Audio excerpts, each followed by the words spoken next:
Did you know that your 40s can be some of your most exciting years ever? Stay with me. Dancing through the night, stronger, bolder, moving with grace, owning her story, she's setting the pace. Step by step, she's breaking the chains, living her life, she's changing the game. Power and beauty, rhythm and soul, African woman, she's taking control. Hello, beautiful people. Welcome back to my podcast, In Her 40s, Unleashing the Dynamite Experience. So in case you're not aware, we're in Christmas season, so my get up is for Christmas. Merry Christmas in advance. As they say, season's greetings. So, today I want to talk about forgiveness, healing, and letting go. And I think the reason why I want to talk about it is because sometimes we forget that we hold on to things, and because of those things that we're holding on to, we're not able to move forward, whether physically, emotionally, mentally, even physiologically, sometimes psychologically, and whatnot. And I think the last maybe couple of weeks or 3 weeks have genuinely been fulfilling for me on a personal level in terms of with relationships, friendships. So I would say maybe because I've sort of reconnected with some friends and family, I'm feeling a bit sentimental. And at the same time, I'm also appreciating how I got here to this place where I can sort of enjoy those relationships and appreciate them. And so it might be me getting a bit vulnerable. I've mentioned before that my family, I'm from a polygamous family. My dad had 14 kids from, I think, about 5 or 6 women. So we all didn't have the same mommies. So growing up, my mom had the last 3 kids, and we didn't really grow up with our siblings. So I didn't really get to know my siblings until I was much older. I knew of them and vice versa. So obviously they knew me because I was a baby. So they at least experienced me as a baby, maybe my first 2, 3 years, thereabouts. But we didn't really know them. So that we, as in my brothers and I. But over the years, I would say we sort of, once in a while, 1 or 2 people will try and connect and all that. But 2020 was the game changer. And I think I've spoken about this before. It was a game changer in the sense that we genuinely became intentional about having a relationship with ourselves as siblings. So regardless of whatever might have happened in the past, whatever stories we might have heard, either from our mothers, aunties, uncles, whatever, it was basically a case of, look, you know what? We are the Daniel children. We're the ones that are related by blood by this man. The women, yes, they had kids for him or they were married to him, but we're the ones that are his children. So let's just get to know ourselves as individuals. And that honestly, I'll say was a game changer. A game changer in the sense that, first of all, it's easy to say that, oh, we just decided to get to know ourselves. But there was a lot of healing that had to happen. There was a lot of letting go that had to happen for that to flow, I would say. And that's because we all had our different emotions about my dad. And so my dad passed away in 2015. So it's 10 years now, actually. My dad passed away 2015, 2 days before my birthday, ironically. So that year, my birthday was a combination of emotions. Happy, sad, you don't know how you're supposed to feel because on one hand, people are calling you to say, oh, happy birthday. On the other hand, they're calling to say, oh, my condolences. So it was a lot of mixed emotions. At the same time, I also felt guilty that I didn't have as much of a relationship with him as I would have liked. And it wasn't because he didn't make an effort. I just was, I think by the time he was making an effort, I would say, I'd been so used to not having him in my life. So it was just odd. I wasn't used to calling him, keeping in touch, and all those kind of things. So yeah, his birthday, I'll call or send a message, but I didn't try to build that relationship with him. And don't get me wrong, my mom always said that as much as, of course, for him to have had 14 kids, it's several, he was a womanizer. So as much as there was that part of him, my mom always said he was a great father, in the sense that he always took care of his kids. He was the kind of man that every time he traveled, he always came back with gifts and stuff for his children, took his kids on holidays. They went to fantastic schools, genuinely cared and took care of always his kids, whether they were under his roof or not. So I never grew up with any form of bitterness or resentment towards my dad. But like I said, I just wasn't used to having him. So I didn't really have a relationship with him. So when he died, it was a lot of mixed emotions because I felt guilty on one hand. On the other hand, I felt a loss for something that could never be, because it was a case of there's no redemption anymore. You can't try anymore. He's gone. Those kind of feelings. And so his passing I was sad on one hand, but I would say I was heartbroken the way you would be if I'd had a close relationship with him. So I've had friends I've lost their dads, and I know how they have felt, and I didn't necessarily feel the same way. And I can say that objectively. It's not because, right? It is what it is. So after that, so that was a bonding moment for my siblings and I, because of course we had to now get together to say, well, how are we going to bury him and blah, blah, blah. He died in Nigeria. I had siblings abroad. Where are we going to bury him? And all this kind of stuff. And yeah, we did. It was fantastic. It went well. It was nice, small, intimate, but it was a good burial.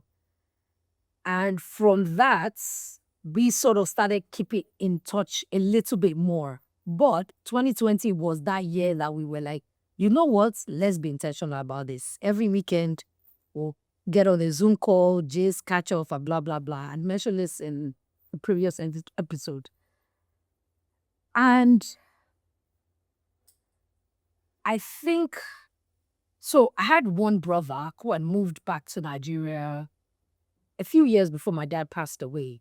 And we had, I would say, mutual friends. We knew sort of a few people together.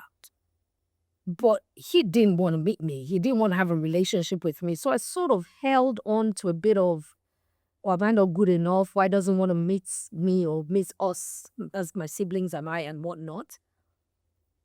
And so when we started having these Zoom calls, I still had that in my mind because I felt like, Shabi, you know what to know me. So me too, I'm not going to.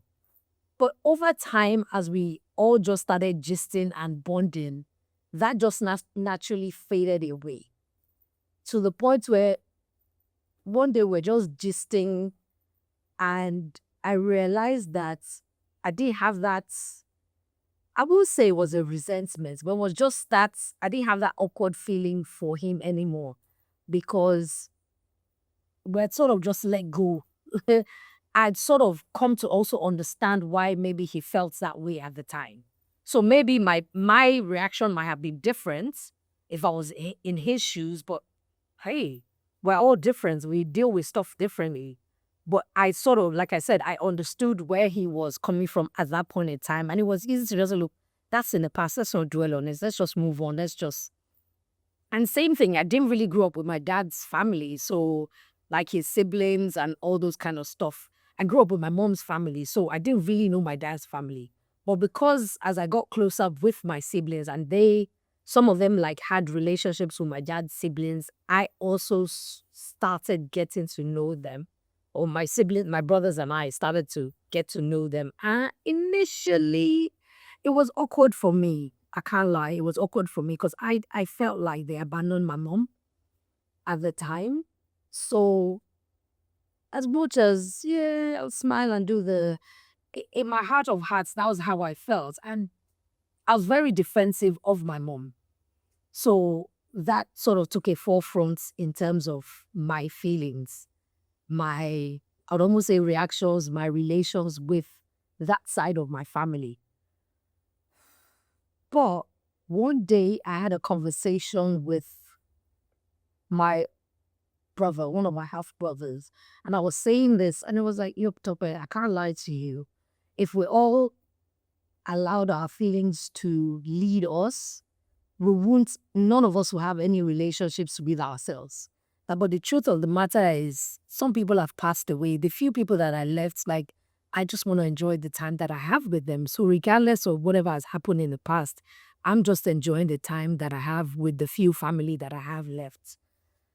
And that was so profound for me because he said it so casually, but it stayed with me for a long time. And I realized that sometimes we forget that we don't have any control over life. We don't know when people are going to go, whether it's us, whether it's other people. And sometimes we act as if we have all the time in the world. When he said this to me, it made me realize that we really, really need to just make the most of whatever time we have. And that made me just let go, you know. The letting go, of course, it wasn't as if you just said, let's go. But of course, over time, it just became not so much of a big deal. And I realized that it changed me a lot. It changed me a lot because this half of myself, this half of my family that I didn't really know made me feel not so complete, not so whole. But once I let go and I genuinely just embraced that side of my family, I felt so much more whole, complete, so to speak. Because there are different aspects of you. You've inherited genes from both sides of your family, the maternal and the paternal sides of your family. There's certain behaviors or tendencies I didn't really understand until I started integrating or started bonding with my siblings and my dad's side of the family. And I realized, oh, this is where I got this from.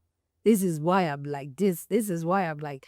And that just gave me a lot of, I'd almost say, peace. And I don't know if the word is happiness, but it's more like there was a settlement in my spirits, in my soul, because I finally felt like everything has sort of come 360, so to speak. So the aspects of me I wondered where it came from finally made sense. The things that I struggled with over the years, I had let go of them, and it freed me up to just genuinely enjoy those moments with my family, enjoy those moments without overly thinking about anything. So while, yes, there are things I wish maybe had happened earlier, like I said, my dad has passed away, so I can't undo some of the things. I can't go back and say, oh, I want to have a relationship with him. But I've learned to forgive him for not being there. Not because he didn't want to, but just based off of circumstance. But when you're in your feelings, you're not thinking about that. You're just thinking about the fact that he wasn't there. It's the way some people, when they lose a parent when they're young, they blame them for leaving them. Whereas the person died. And you're still saying, oh, you left me so young and, this and that. But yeah, the brain sometimes doesn't think rationally. You're just thinking emotionally. So I had to forgive my dad for not being there. I had to forgive myself for not having a relationship with him. I had to forgive myself for not being the daughter that I could have been, so to speak. I had to forgive myself for also not being the sister I could have been, because as much as I'll say, oh, one of my brothers came and he didn't want to know me, I also had siblings that maybe were reaching out to me and I wasn't reaching out as well or as much. So it's easy to say when you're on the receiving end, but sometimes you're on the giving end and you don't necessarily remember that you're also not making as much of an effort. So I had to forgive a lot of things for myself and for others in order to just let go. And it's in that letting go that I was able to now free up a lot of mental space, because some things you're thinking about, you don't even realize you're thinking about it. And it sort of affects how you relate in your everyday life. But once you let go of it and you forgive yourself, forgive other people for whatever they did or didn't do, it just frees you up because it makes you feel lighter. And in feeling lighter, you're able to now enjoy the positive energy, absorb the positive energy. And I can't lie, it changed my life. It changed my life because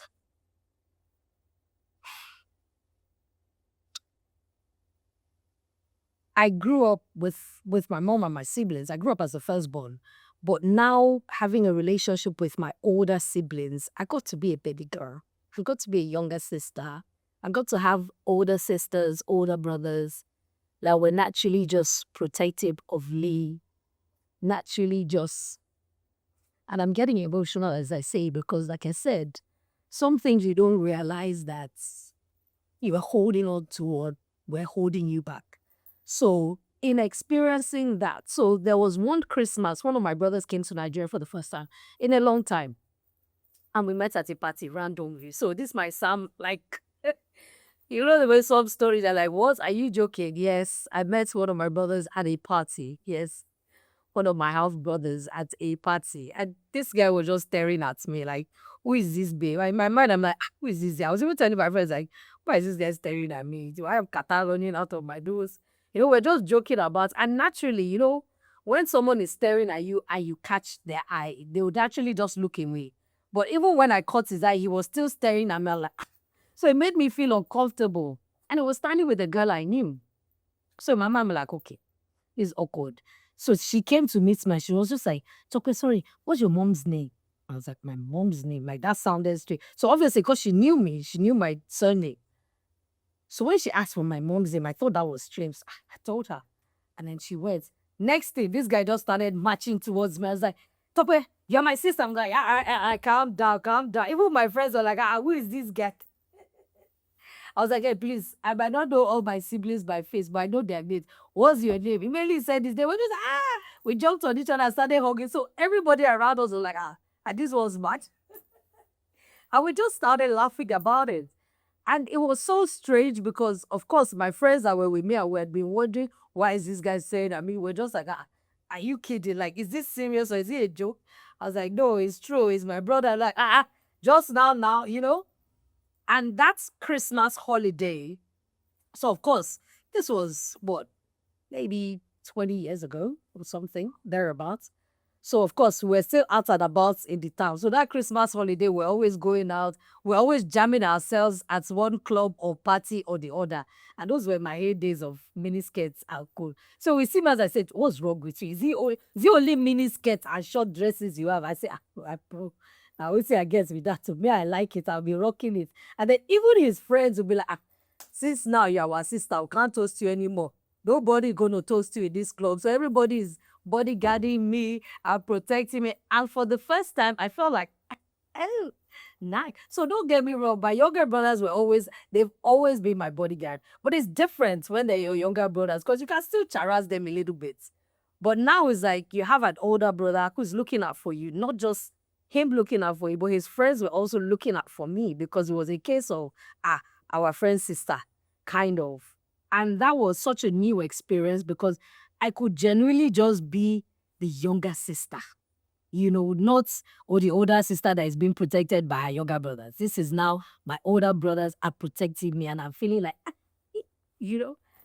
And it was a new feeling. It was a different feeling. And I loved it. I can't lie. I genuinely loved it.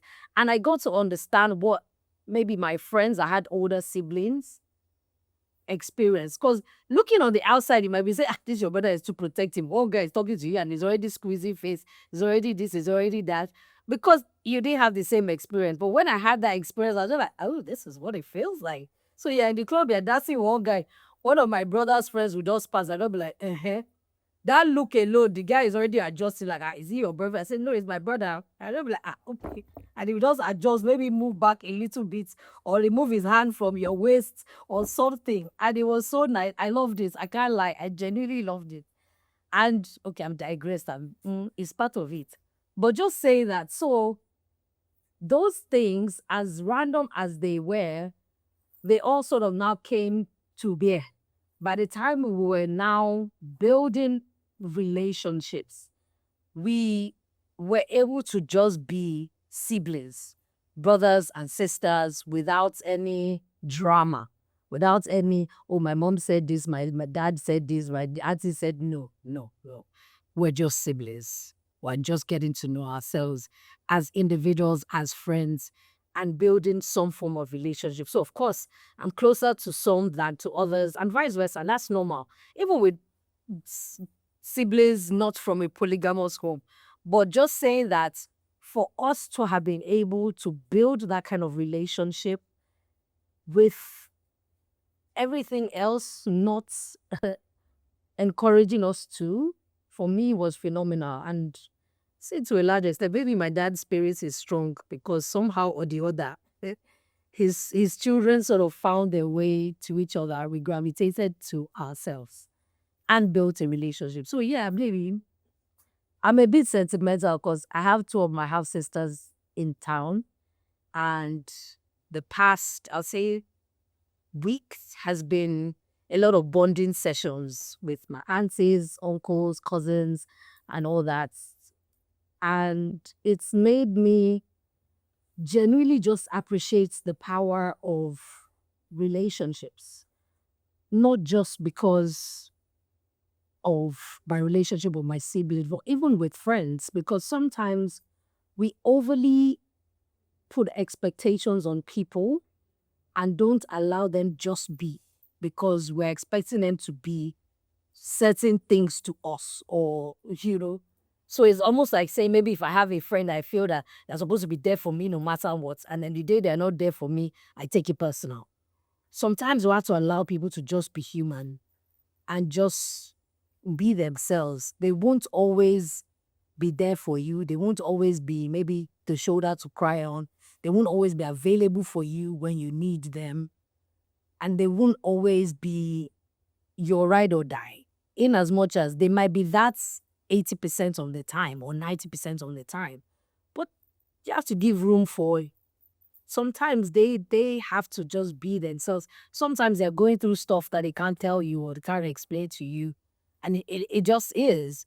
But because I was able to let go of some of those, I'll use the word trauma lightly, for want of another word, the trauma of not growing up with my dad's side of the family, because I was able to let go of that, it made me a lot more forgiving of people, because I could understand that sometimes, not even sometimes, most times as human beings, we did the best that we could with what we know at the time. Because the same way I would say, oh, my dad was trying to have a relationship with me, but I didn't really, I was indifferent. So it wasn't a case of I'm not going to talk to him. No, I was just indifferent. I didn't really make an effort. If he called me, yeah, I'll pick up the phone. How are you? We just talk briefly. But I didn't make an effort to genuinely build a relationship with him. So I had to also forgive myself for that for a long time. I had to forgive myself for that. And a lot of times you are the hardest person to forgive. Sometimes it's easier for us to forgive other people, but we hold ourselves to a higher yardstick or measurement. So for me to have been able to forgive myself, I it made it easier to forgive people for just doing what they knew at the time or doing what they felt was right at the time. And that's brought me a lot of peace. It brought me a lot of just calmness in my life, because I did not have to dwell too much on who did what or who didn't do what. It was just a case of, it is what it is. How are we moving forward? Simple. So whether it was a person or a circumstance or a situation, it's happened. How do we move on? What do we want to change about it? How do we make sure that it doesn't maybe happen in the future? And that's changed my perspective on things. It made it easier for me to let go of stuff. And in that whole letting go, it takes me back to that whole spirituality and belief in God. Because you know that everything happens for a reason. Everything. So when I say getting to know my dad's side of the family, getting to spend time with my siblings, of course, we shared a lot of history, stories, and whatnot. They saw a different side of my father because they grew up with him, and so they were able to share some of those experiences. My dad was a bola, as in bola 2.0, as they say. And growing up, my siblings and I always felt like, I don't know if the word is cheated, but we just felt like we didn't get to enjoy that daddy. We didn't get to enjoy that life that my older siblings enjoyed. So even when things happened, we were in Nigeria, my siblings were abroad because they were in school abroad. So they were sort of, I'd almost say, stuck there.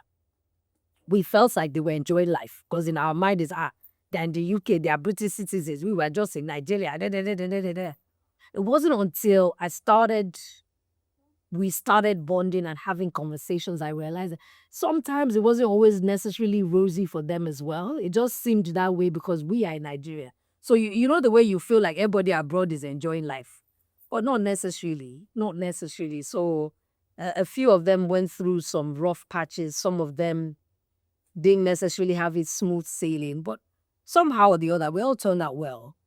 Thank God. We all turned out well. But just say that it's easy to assume other people are living their best life, whereas they're also going through their own stuff.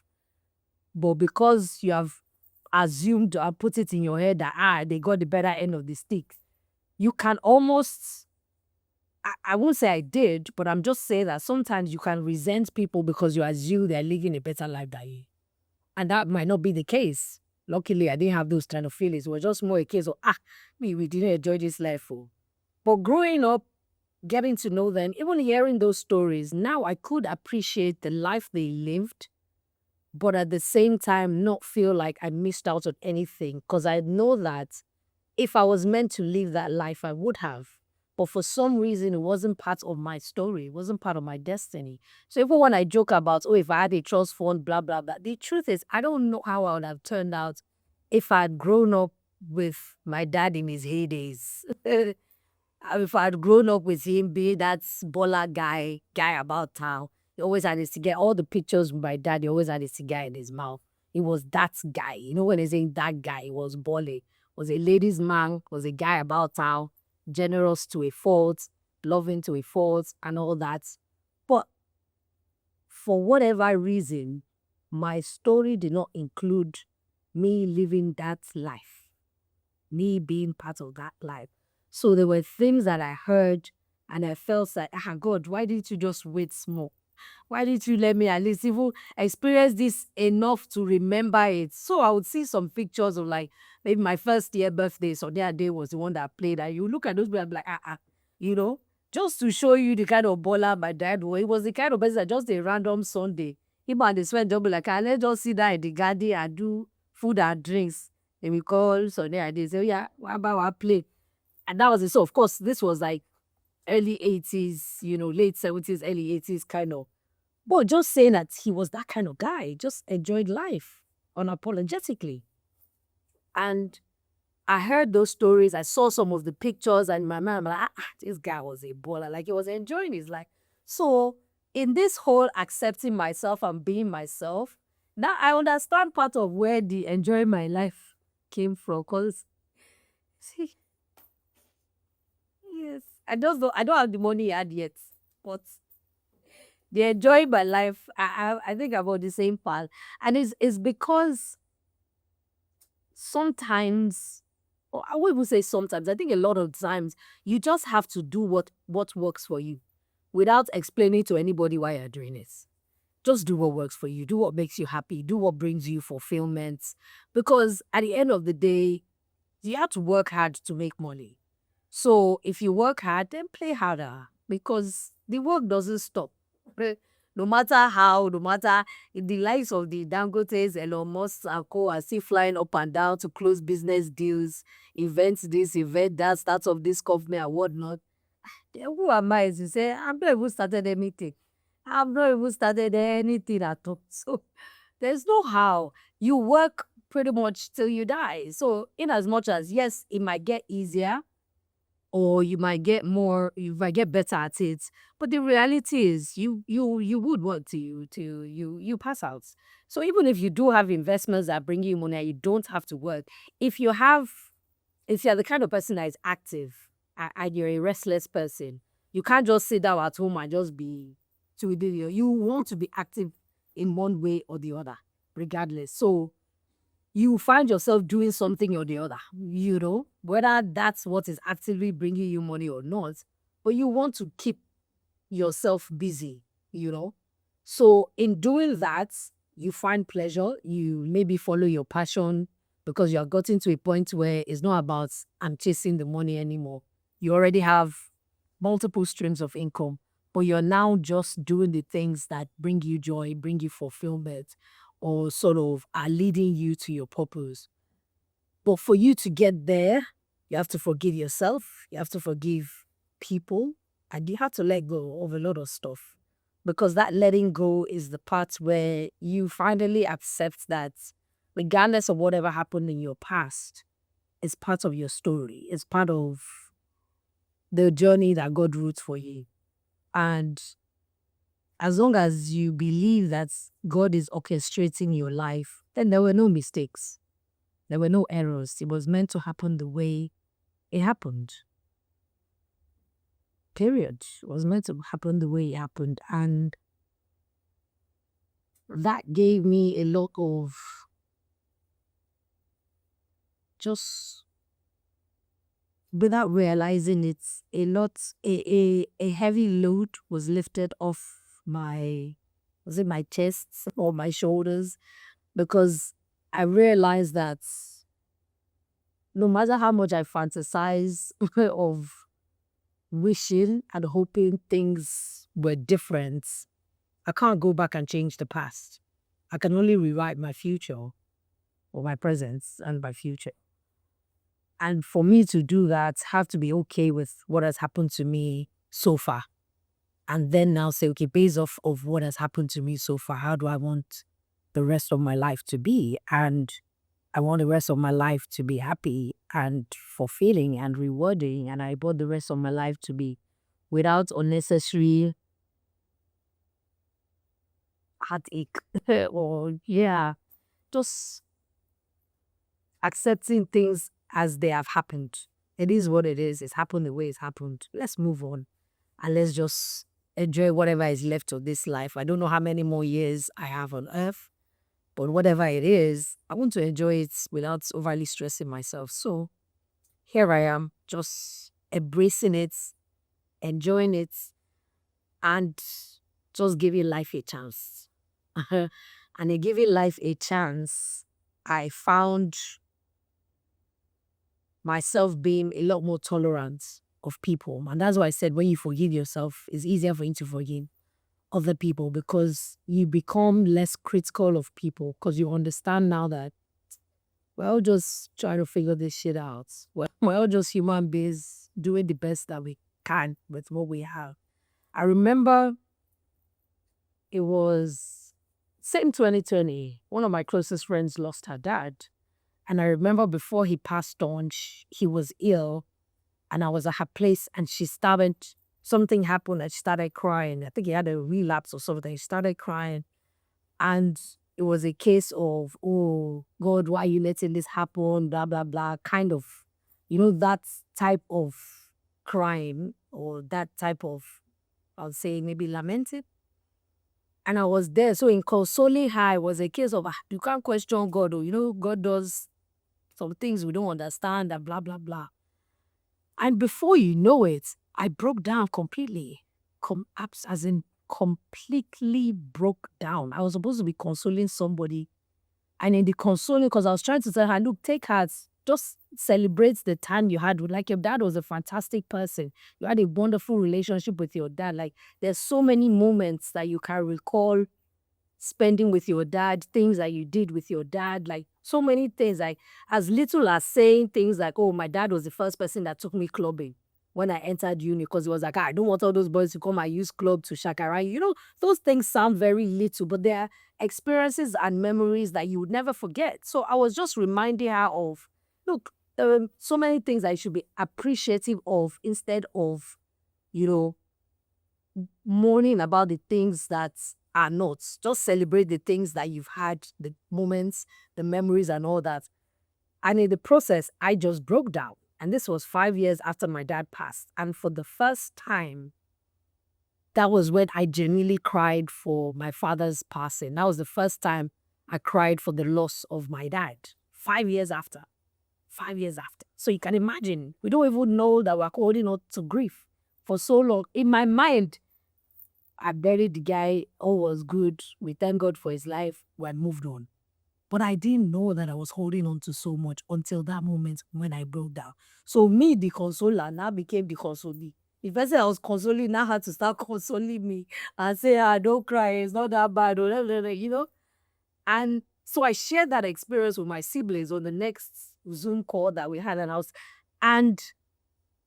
I was so grateful that I had that opportunity, because if we had not decided to be having those Zoom calls, I wouldn't have had anybody that I could have shared that with that would have understood. But because my siblings, we all had our different emotions about our dad, regardless. We all had our different feelings, emotions, memories, experiences, and whatnot. But these were the only group of people that I could talk to about this, and they could get what I was saying without me having to overly explain. So even in the sharing it was an experience in of itself, because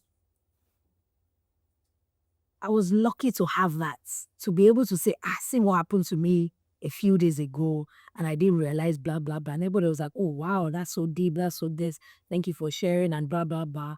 And even for some people, they were like, oh, they didn't even realize that they hadn't really, I would say, buried him in their minds, because the same way I didn't know until I was saying it before, one or two people also thought about it. I was like, okay, maybe I also haven't really let him go, or completely maybe forgiving him or not forgiving him, whatever the case may be. And when I keep saying this, it changed my life, it sounds so, I don't know, like maybe I'm exaggerating it, but I can't explain it, because the experience in of itself, just having it and being able to share it with people that got it, is something that you can't buy. It's something that you can't trade for the world. And I feel lucky and privileged to be in a position where I have this, So it might be sentimental because of the time of the year, end of the year, time where you spend with family and all those things. We're reflecting on the year and all those kind of stuff. And it makes you maybe a bit more emotional or sentimental. But those things are a part of you. Those experiences are a part of you. They shape who you become as a person. And having that experience is beautiful for me personally. It's beautiful. I remember a few days ago, I was talking to my aunt, my dad's older sister, and I was just saying, that it's amazing the way all of us just sort of now have a relationship with each other. And she was like, yes, that's even as my dad's sister, she's so grateful that she's able to see us just bond together. Like every time she sees us together, or when she talks to one person and they're saying, oh, I spoke to this person, or this person is doing this, like she feels such joy in her heart, because it's almost like, wow, like these kids didn't really grow up together, but somehow or the other, they all just found their way to each other. And when she said that, I could sort of almost imagine how she would be feeling, because she's now looking at this from an almost umbrella, because it's almost like her kids, so to speak, because it's her younger brother's children. Her younger brother has passed, but so she feels that protectiveness of us. And for her to be alive to see that is what she was expressing in terms of that. I'm grateful that I'm able to see this. And it made me even appreciate it more because I realized that if we didn't do that, that little pleasure that she's getting, she wouldn't have gotten it. But somehow us just being ourselves, somehow us just forgiving and healing gave her that small or big pleasure, gave her that joy, added a little bit more to what she's grateful for, what she's thankful for. And it was so profound for me because we don't realize how our actions affect other people or how they shape other people's lives because we were doing it for ourselves. We're not doing it for anybody else. But there was a ripple effect because now the extended family could also experience that joy and that bond that we are now sort of cultivated amongst ourselves. Now we can go for family events together and they're like, oh, our brother's children, that kind of stuff. Very nice. I like it. I can't lie. And considering that, I'd almost say like half of my mom's family now, I don't know, they're sure gone somehow to be left. Having this balance just sort of, God brings what you need when you need it.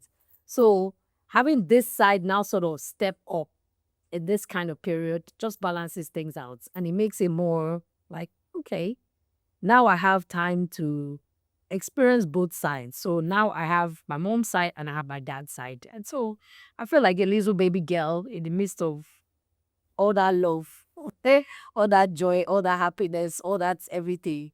And it's beautiful. It's a wonderful feeling. And I'm grateful to have it. So maybe in recounting the things I'm grateful for the year or in my life, in this period, those are things that I'm genuinely grateful for. I'm grateful for family. I'm grateful for relationships. I'm grateful for even friends. I have had some fantastic friends. I have some fantastic friends, and it's part of it. But like I said, being able to finally bond with my siblings and my dad's family has even made me maybe a better friend, or is making me, let me not say has made me, is making me a better friend. Because some people will say, what do you mean? We're getting there. It's a process, it's a journey. Yeah, it's making me a better friend. It's making me a better person. But like I said, some things you just be like, it's not that serious, headache. It's not that hard. It's not that tough. It's not that, And you are also becoming, what's the word now? You're becoming less critical of yourself.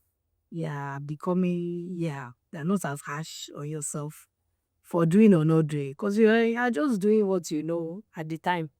Maybe as you get older or over time, when you look back, you'll be like, I really did that. Oh, I could have done better or could have done it differently. Well, at the time, it felt like the best choice or best option for you. So, hey, we move. Now that I know better, I might not do it going forward, but I've already done it in the past. I can't go and change it. So it is what it is. So for me, healing, forgiving, and letting go is as important in this whole journey of life because there's no point learning from your experiences if you're not healing from them, if you're not forgiving yourself and forgiving the people that maybe you think did you wrong or did or didn't do something, and also letting go of those things so that you can move on and so that you can grow from it. Because as long as you're holding on to it, you're not growing from it. You're not able to let go. So it's like when you're asking God for something, but you're still holding on tightly, and He's telling you, let go of this one so I can give you this blessing. But you refuse because you're afraid that, this one that is in my heart, let me just hold it. No, but then I have a bigger presence for you. So it's the same thing. So if I didn't let go, if we really didn't let go, we wouldn't have had this opportunity to enjoy this awesome relationship that we have. So letting go allows you experience more, allows you receive more, so to speak. So yeah, we're in the spirit of receiving abundance. So I hope I let go of more so that I receive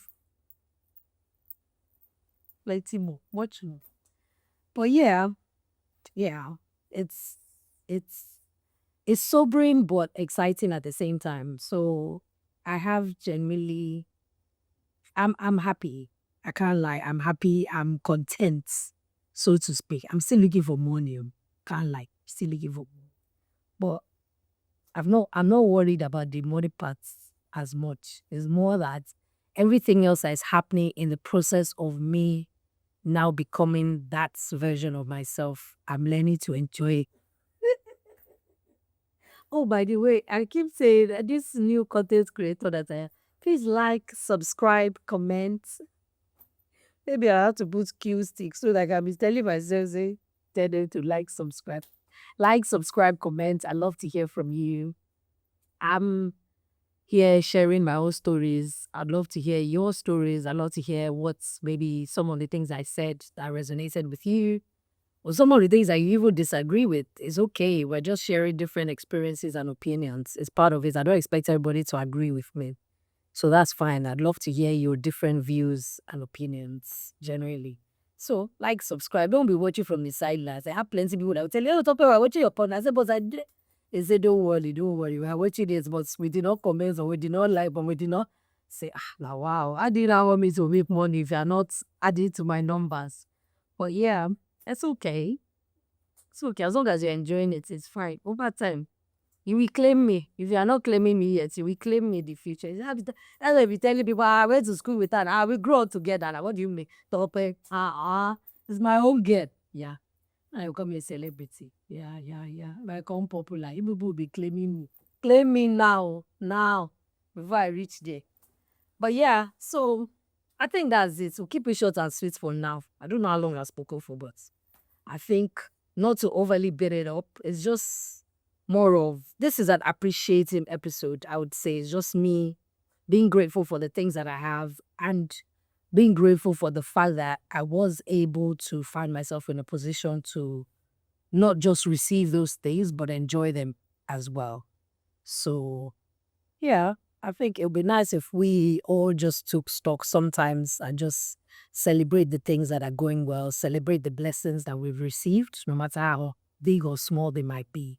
Because sometimes we spend so much time focusing on what's not going well or the things that we have asked for and we have not received, and we forget the things that we might not have even asked for, but we received, might not have even realized that we needed, but God gave them to us anyway because He knows that we needed it. He knows that it's part of the things that would help us along the way. So, yeah, I'm grateful. I'm happy. And did I say seasons? Seasons greetings. In case I did not say it, seasons greetings. Because I wear at least green to a certain extent. Yeah. So I've had a fantastic time. It's been nice sharing this with you. It's a bit of it's mixed feelings for me. It's big vulnerable, but at the same time liberating. So yeah, look forward to seeing you on the next episode. Love you guys. Bye.